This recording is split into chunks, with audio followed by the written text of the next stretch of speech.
Well, Revelation chapter 16, verse 16, describes the Battle of Armageddon in the valley of Jezreel, or Jezreel, as it's pronounced. It's in Israel. Some of you who have had the privilege of going to Israel have seen this place. I think it was Mark Twain who said if there's ever to be a final battle to be fought, it ought to be here. It's as far as the eye can see, and it's where the blood will be splattered up to the horse's bridle. It will be really that last world war, if you will, that will take place on planet Earth.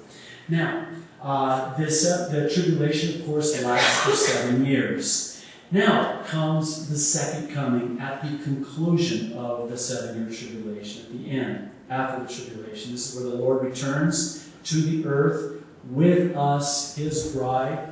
This is where every eye will see him. This is why the rapture is a catching away, an abduction, if you will. It comes as a thief in the night. Not every eye is going to see the rapture. The second coming, every eye will see him, and every knee will bow to him, and every tongue will confess about him that he is Lord of lords and King of kings. You know, I cannot wait for that day. I cannot wait for that day.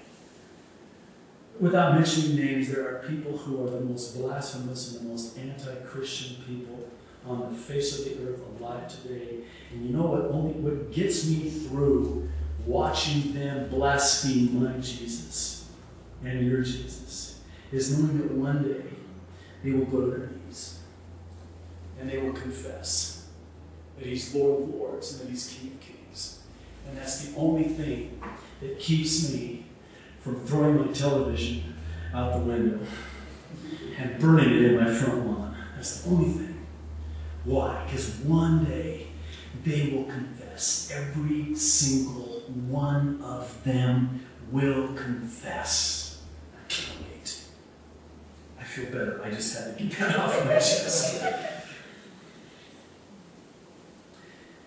This is Revelation chapter 1, verse 7, Matthew 25, verses 31 through 46. This is the parable that we're studying today. This is at the end, where the great separation of every nationality, of every tribe, of every tongue, of every people. And there's no duration mentioned for this. We just know that it will happen. We don't know how long. Then comes the millennium. This is where then those will be ushered into that millennium. It comes after the second coming. And this is where Revelation 20, verses 1 through 4, tell us that the devil is cast into the bottomless pit. And those who don't take the mark are beheaded. Very Islamic, by the way. That's why I believe Islam will be and have a role in the one world religion. And that is the goal of Islam. The goal of Islam is that every nation and every people convert, even by force, by submission to Allah, to Islam. This is the goal. The goal of Islam is to fly the Islamic flag in the White House. Those who don't take the mark are beheaded and will reign with Christ. The rest remain dead until the end of the millennium and don't take part in the first resurrection. Revelation chapter 20, verses 11 through 15. By the way, I know you've heard me say it. I need to say it real quickly, that Revelation chapter 1, verse 19 has a unique feature that no other book of all the 66 books of the Bible has. It has a divine outline, where John on the island of Patmos is told to write that which he has seen, that which is, and that which will happen after these things. In other words, John, write that which is past, which you were the eyewitness of, that which is present, and that which is yet to come future. Past, present, and future.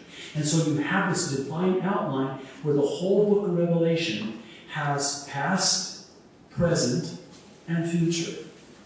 And it's in a chronological order. There are some parenthetical insertions, especially in chapters 6 through 19. But for the most part, chapter 1 is all about Jesus Christ, past, crucified, resurrected, and glorified.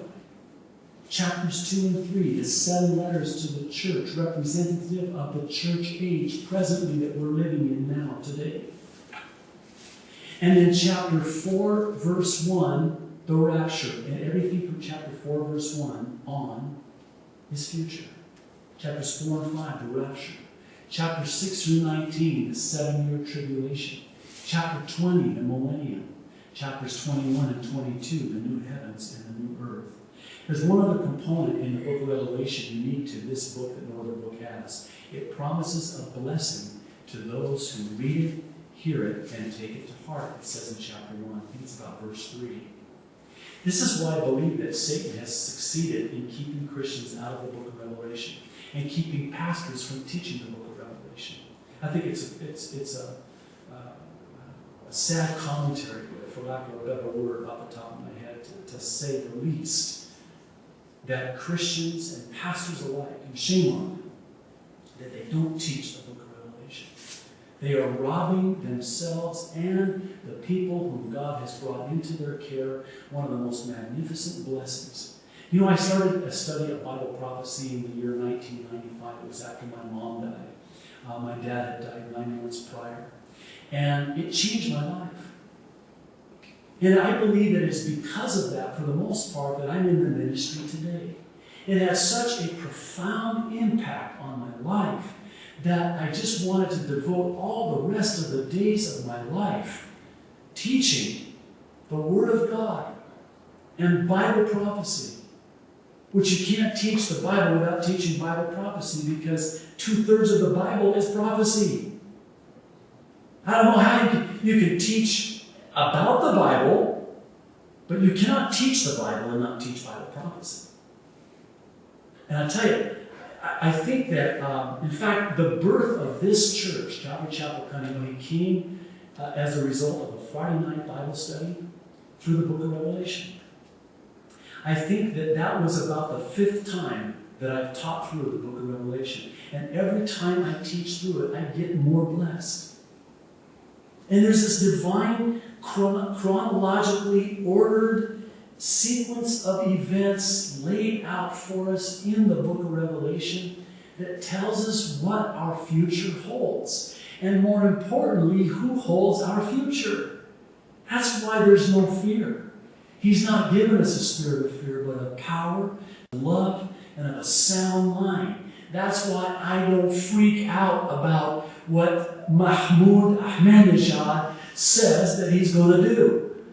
I don't freak out when I see on the internet video of military formations in the shape of a missile blowing apart a formation of the words U.S. and the Star of David. Because remember, Christian living in the United States of America, you're the great Satan, and Israel's the little Satan. Have a nice afternoon. Listen, Islam, the Islam religion hates you, and wants to destroy this country, because this, even though we're in a post-Christian nation, we are still Christians in this nation, and we support Israel, and that's why they hate God, and they hate God's people, and that's why. Islam is not peace-loving. I received an email from a Bible scholar in the Calvary Chapel movement, and he's warning Calvary Chapel pastors worldwide. You need to speak the truth. The greatest threat to us in the church today is Islam. Islam. Make no mistake about it. And please don't make synonymous Arabs with Muslims, like Americans with Christians. That's a mistake. Indonesia is the most populated nation of Muslims. Iran, they're not Arabs, they're Persians. And they're a Muslim country. Just because you're an Arab does not mean you're a Muslim, otherwise your pastor is... Never mind. But if you're... but just like being an American does not make you a Christian. Well, let's move on and bring it in for a landing here. So, the final battle comes after the millennium, and the devil is loosed, and he deceives a multitude and gathers them to battle. Fire comes down from God out of heaven and devours them. The devil is cast in the lake of fire and tormented day and night forever and ever. This is Revelation 20, verses 7 through 10.